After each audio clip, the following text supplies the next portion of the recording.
Imagine it's a Tuesday, 7 p.m.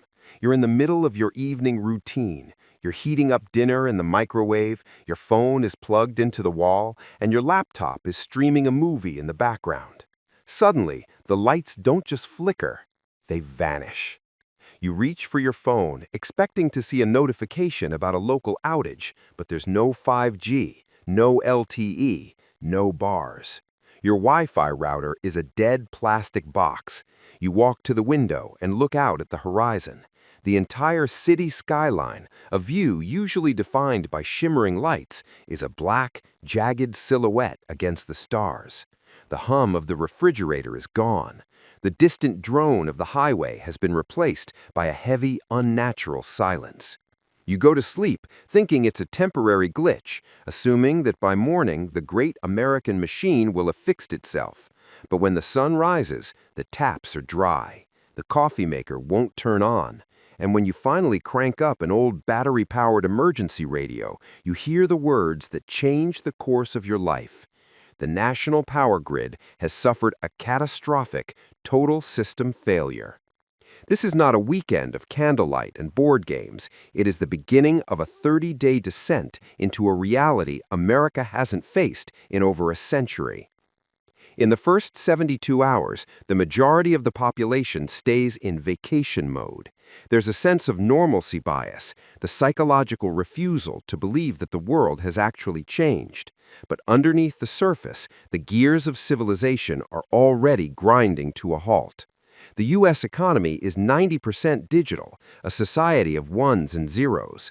The moment the juice stops flowing, every ATM in the country becomes a useless, heavy tombstone.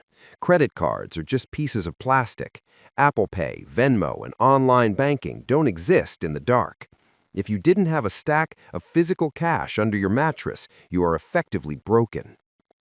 In these first few days, stores might stay open, but they are cash only, and people quickly realize that their six-figure savings account is currently worth less than a gallon of clean water.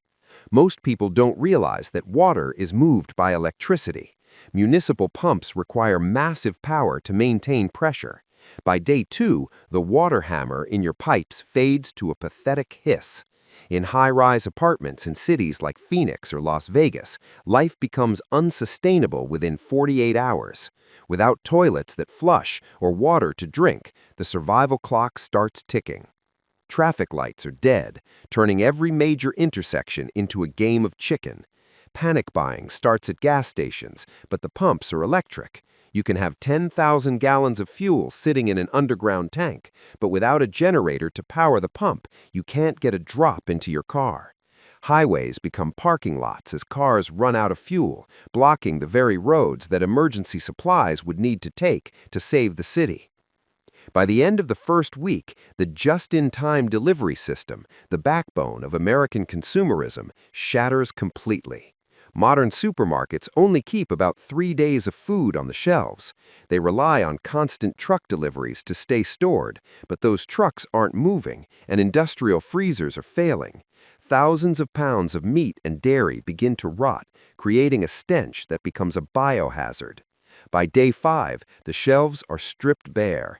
This is where the panic truly sets in, and the first reports of looting starting in the suburbs as desperate parents realize they have nothing left to feed their children. This is accompanied by a silent medical killer. Hospitals have backup generators, but they only carry enough diesel for 48 to 72 hours. Once that fuel runs out, the ICU becomes a morgue. Dialysis machines stop. Fans stop. Insulin, which must be refrigerated, begins to lose its potency. For the millions of Americans living with chronic illnesses, the blackout is a death sentence. To make matters worse, a massive information vacuum opens up. Without the internet or TV, rumors of foreign invasions or government collapses spread like wildfire. This lack of truth creates a secondary layer of panic that is often more dangerous than the blackout itself. People begin to see their neighbors not as friends, but as competitors for resources. By the second week, the social contract is no longer being read, it's being shredded.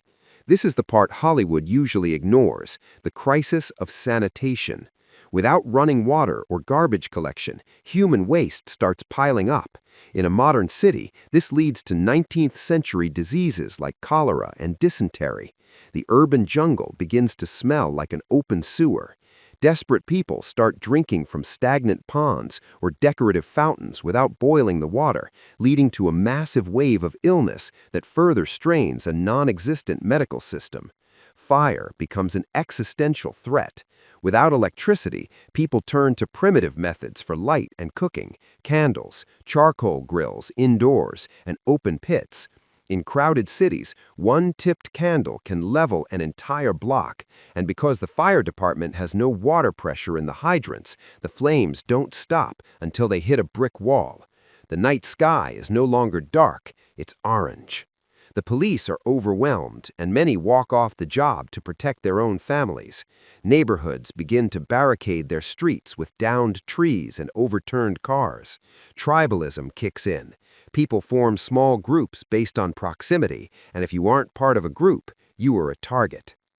By the second week, the United States is no longer a global superpower. It is a collection of isolated, starving survival pockets. The average American household has less than 2 weeks of food, and by the end of the month, the hunger is visceral and blinding. The average person has lost 15 pounds, and the energy required to scavenge for water or wood becomes greater than the calories being consumed. Lethargy sets in, and the week begins to fade away. The hope that the lights will come back on has been replaced by a grim, hollow acceptance. The rhythm of life is now dictated entirely by the sun. You wake up at dawn to work, and you hide at dusk to survive. The psychological trauma of losing the modern world creates a state of mass shock and PTSD that will last for generations. Even if the power were to flicker back on at day 31, the damage is done. The financial system has suffered a total heart attack, and the cold start of a national grid is so complex that it could take months more to stabilize. The America that wakes up on day 31 is not the same country that went dark on day 1. We live in a world built on a glass floor. We look through it at the primitive past and think we are safe, but that floor is held up by a constant, invisible flow of electrons. Our skyscrapers, our high-speed internet, and our global influence all depend on a system that is aging, vulnerable, and surprisingly fragile. The question isn't just, what if the power goes out? The question is, who are you when the lights don't come back on? Are you the person with the plan, the storage, and the community, or are you just another ghost in the dark? The grid is silent until it stops, and by then, it's too late to start planning. Prepare now, stay observant, and never take the turn of a switch for granted. Stay safe, stay prepared, and remember, when the lights go out, your knowledge is the only thing that stays lit.